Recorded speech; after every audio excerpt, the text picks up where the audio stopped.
Hello friends, I am Bhavna Sharma. Welcome back to my channel English Learning Hub. So आज का हमारा topic है this and that. This and that का मतलब क्या है और इनको इंग्लिश सेंटेंसेस में कैसे और कब यूज़ करते हैं इसके बारे में आज मैं आपको वीडियो में बताऊंगी. So friends, without any further delay, let's start the video. सबसे पहले बात करते हैं दिस की. दिस को हम हिंदी में बोलते हैं यह. दिस का यूज़ हम डिमॉन्स्ट्रेटिव प्रोनाउन के रूप में करते हैं, मतलब संकेतवाचक सर्वनाम के रूप में. अगर हम किसी नाउन की तरफ संकेत या इशारा करते हैं जो कि उस समय बोलने वाले व्यक्ति और सुनने वाले व्यक्ति के पास, नज़दीक या कह सकते हैं कि सामने हो, तो उसके लिए दिस का यूज़ किया जाता है.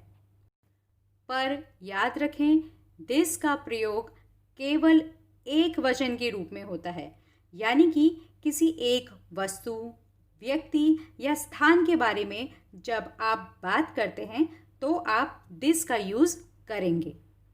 इसके कुछ एग्जाम्पल्स हैं जो आगे मैं आपको वीडियो में समझाऊंगी. चलिए बात करते हैं अब दैट के बारे में. दिस की ही तरह दैट का यूज़ भी हम डिमॉन्स्ट्रेटिव प्रोनाउन के रूप में करते हैं.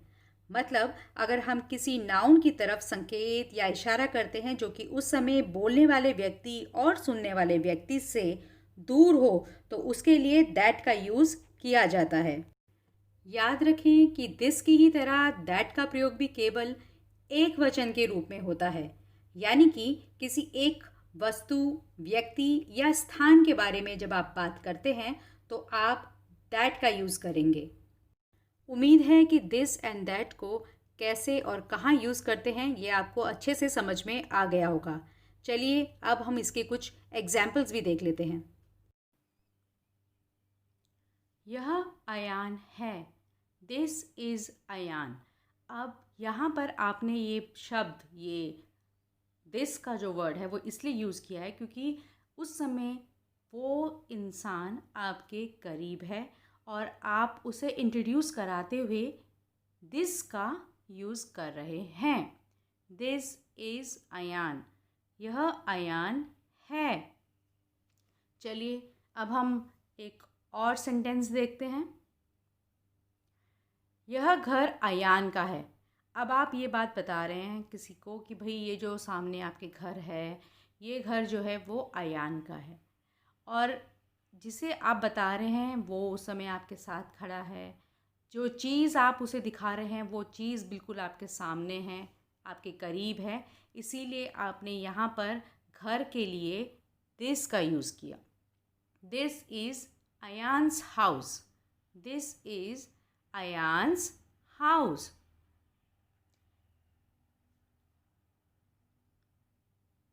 यह जूता बहुत तंग है. तंग मीन्स टाइट. अगर आप कोई मान लीजिए शूज़ ट्राई कर रहे हैं किसी दुकान पे जाकर और वहाँ पर आपको ट्रायल के दौरान लगता है कि भाई आपका जो जूता है वो बहुत ज़्यादा टाइट है, तो उसकी तरफ इशारा करते हुए, क्योंकि आपने उस समय वो जूता पहना हुआ है, तो आप ये चीज़ सामने वाले को दिखाते हुए बोल सकते हैं कि भाई ये जूता बहुत तंग है. इसीलिए यहाँ पे हम दिस का यूज़ करेंगे. This shoe is very tight. यह कुआं बहुत गहरा है. अब यहाँ पर भी आप कुएं की तरफ इशारा कर रहे हैं जो बिल्कुल आपके समीप है, और सामने वाले को आप ये बता रहे हैं कि भाई ये जो कुआं है वो बहुत ही गहरा है. तो इसे आप इंग्लिश में कैसे बोलेंगे? This well is very deep. This well is very deep. यह कुआं बहुत गहरा है. जो उस समय आपके समीप है, पास है, उस कुएं को आप इशारा करते वक्त बता रहे हैं सामने वाले को कि भाई ये जो कुआं है ये बहुत ही गहरा है. इसीलिए इस सेंटेंस में भी हम दिस का यूज़ करेंगे. This well is very deep. This well is very deep. इस कमरे की छत नीची है. अब आप मान लीजिए अपने कमरे में खड़े हैं और वहाँ पर आप किसी को ये बता रहे हैं कि भाई ये जो कमरा है, इस कमरे की जो छत है वो नीची है. तो यहाँ पर आप कैसे बोलेंगे? The ceiling of this room is low. The ceiling of this room is low, कि छत जो है इस कमरे की वो थोड़ी नीची है। और यहाँ पर भी वो चीज़ आपसे ज़्यादा दूर नहीं है, इसलिए आपने दिस का इस्तेमाल किया है। The ceiling of this room is low.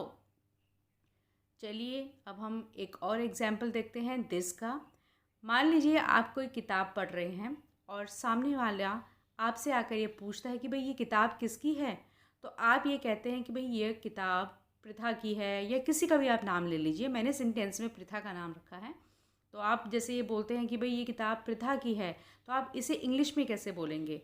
This is Pritha's book. अब यहाँ पर आपने दिस इसलिए बोला है क्योंकि उस समय वो किताब आपके हाथ में है और आप सामने वाले को ये बता रहे हैं कि भाई ये किताब पृथा की है, मेरी नहीं है। तो इसीलिए आपने वहाँ पर दिस का इस्तेमाल किया। यह रास्ता छोटा है।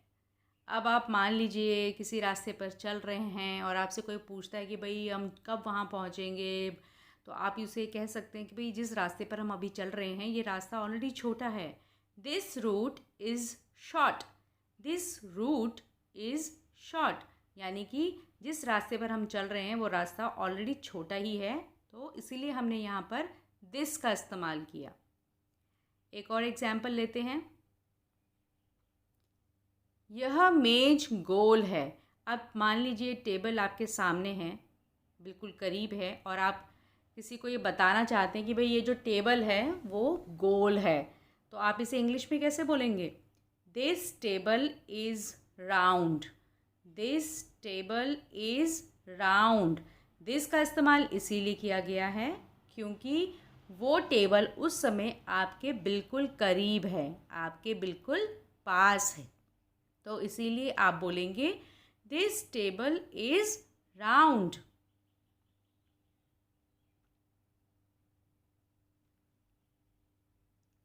यह स्वादिष्ट है। मान लीजिए आप कोई डिश खा रहे हैं और उसके दौरान आप सामने वाले को ये बोलते हैं बहुत ही एक्साइटेड होकर कि भाई ये खाना बहुत स्वादिष्ट है, ये बहुत ही ज़्यादा स्वादिष्ट है। तो क्योंकि उस समय वो खाना आपके सामने है, आप उसे खा रहे हैं, तो यहाँ पर भी आप दिस का इस्तेमाल करेंगे। This is delicious. This is delicious. यह स्वादिष्ट है। जो भी भोजन, जो भी खाना आप खा रहे हैं, तो उसके लिए आपने यहाँ पर दिस का इस्तेमाल करना है। This is delicious. यह घर उसका है। यह घर उसका है। This house is his. This house is his. अब यहाँ पर जो घर है वो बिल्कुल आपके सामने है, आपके पास है, इसीलिए आपने यहाँ पर भी दिस का इस्तेमाल करना है। यह वही किताब है जिसकी मुझे ज़रूरत है। मान लीजिए कोई किताब आपको दिख जाती है और आप एक्साइटेड होकर बोलते कि भाई ये वही किताब है जिसकी मुझे ज़रूरत है, तो यहाँ पर भी आप दिस का इस्तेमाल करेंगे। This is the book I need. This is the book I need, क्योंकि वो बुक आपके सामने है, आपके पास है, तो आप इसीलिए वहाँ पर दिस का इस्तेमाल करेंगे। आओ इसे करें। आओ इसे करें। Let do this. अब आप यहाँ पर किसी काम को करने की बात कर रहे हैं, तो वो काम क्योंकि अभी होना है, अभी करना है आपने, तो इसीलिए आपने उसके लिए बोलना है लेट डू दिस। इस बार मैंने तुम्हें पकड़ लिया। इस बार मैंने तुम्हें पकड़ लिया। मान लीजिए आप ये बात किसी बच्चे के लिए कहते हैं जो कुछ शैतानी कर रहा था और आपने आज उसे रंगे हाथों पकड़ लिया है, तो आप उसके लिए बोलेंगे आई cot you this time. I cot you this time. चलिए अब हम कुछ एग्जाम्पल्स दैट की भी देख लेते हैं। वह मत खोलो। अब यहाँ पर आप किसी मान लीजिए ड्रॉर को खोलने की बात कर रहे हैं, या कोई दरवाज़ा है जिसे कोई बच्चा खोल रहा है और आप चाहते हैं कि वो ना खोले और वो चीज़ आपसे दूरी पर है, तो आप वहाँ पर दैट का इस्तेमाल करते हुए बोलेंगे don't open that. Don't open that. इसी तरह से आप खाने के लिए भी बोल सकते हैं कि भाई वह मत खाओ। कोई चीज़ है जो मान लीजिए छोटा सा बच्चा खाने की कोशिश कर रहा है और आप चाहते हैं कि वो ना खाए और खाना उस समय आपसे थोड़ी दूरी पर है, तो आप वहाँ पर इशारा करते वक्त बोल सकते हैं don't eat that, don't eat that. कृपया वह करे।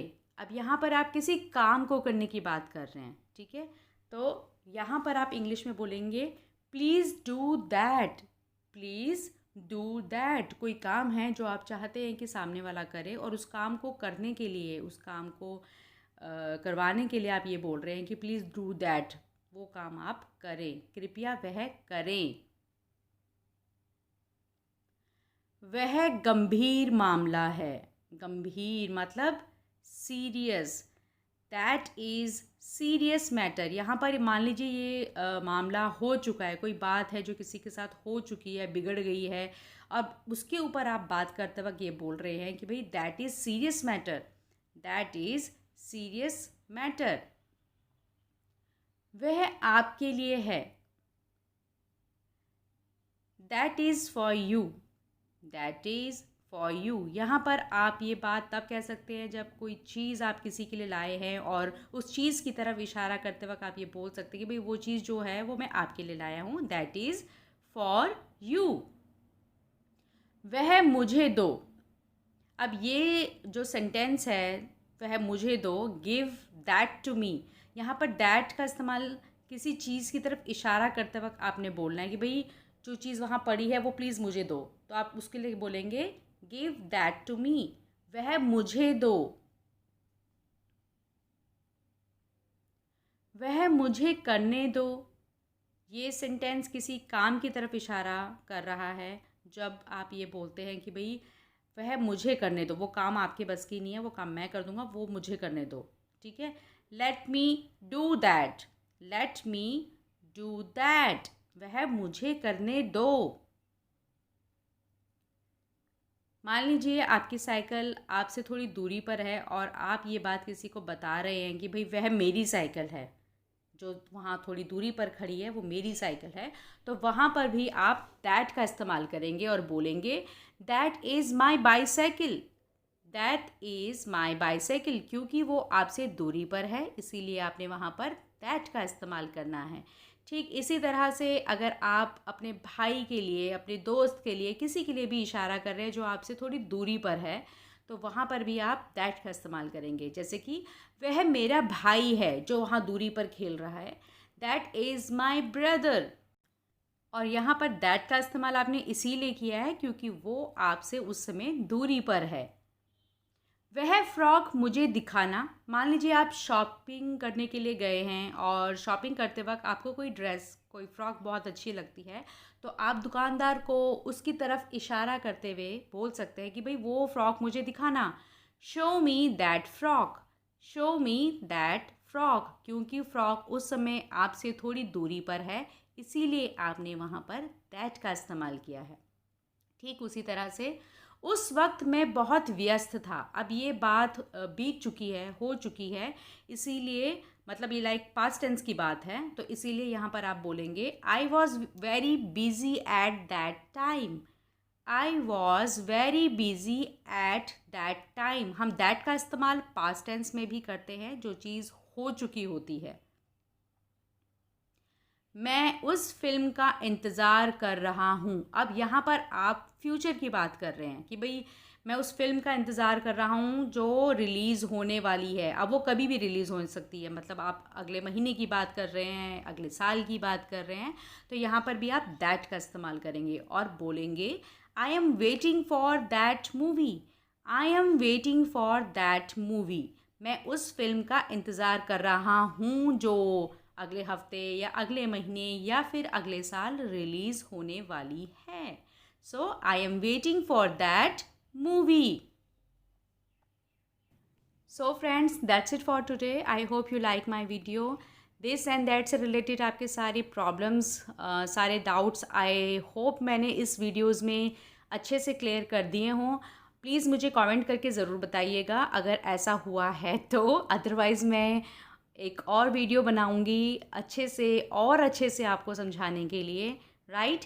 सो प्लीज़ अगर आपको मेरा ये वीडियो पसंद आया हो तो इसे लाइक करना मत भूलिएगा, शेयर कीजिएगा अपने फ्रेंड्स एंड दोस्तों के साथ, and don't forget to subscribe to my channel also, so that you will get all the notifications for my latest videos. Till then, bye bye.